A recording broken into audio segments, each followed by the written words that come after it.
Hello, I'm Melissa Bowles. I'm one of your classmates, and I'm giving my formal site visit presentation today on this video. I went to the Niagara County Community College to attend a children's literature class. I had never been to Niagara County Community College before. It's a public community college in the SUNY system, has about 5,500 students and about 60 programs. I chose it because my friend is an English professor and invited me to come to his class. The classroom itself is very traditional. When I first walked in, there were just a couple of students there, and I asked one of them, she was about 20 years old, is this Jim Murphy's class? And she kind of looked at me and then kind of paused and said, do you mean James Murphy? And I just chuckled to myself because I thought, oh, I guess she wouldn't call her professor Jim. So more about that in just a second. So the class itself is children's literature, as I said, and it's a requirement for early education majors, and also could be used as a general literature a general literature course requirement. There are more women in the class than men, perhaps because it is for elementary education students. The purposes of the class are to look at children's literature through the years, including fables and fairy tales. They also have a Harry Potter book on their syllabus, which I would have loved to have been in that class.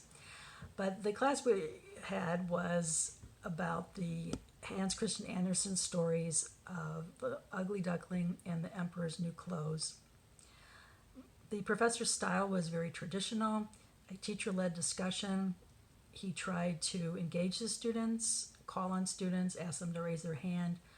He gave examples from his life or from using analogies to try to engage the students. In general, there was a little shyness on most people's part as far as participating, though when called on, they did have the correct answers or good answers. One of the things that I noticed about the class, I was looking at the psychological and physical learning environment.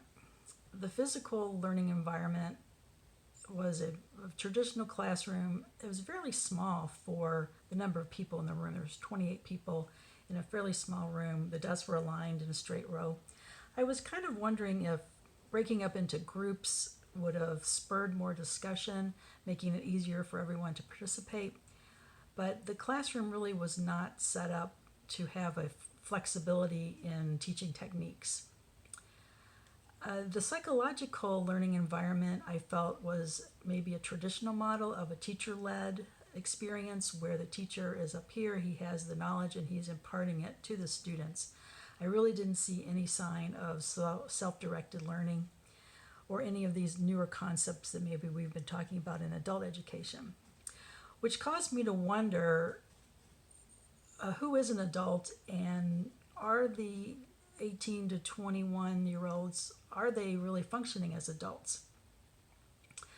They did not seem to bring experience to the classroom, the self-concept of being responsible for their lives, or exhibiting an intrinsic motivation.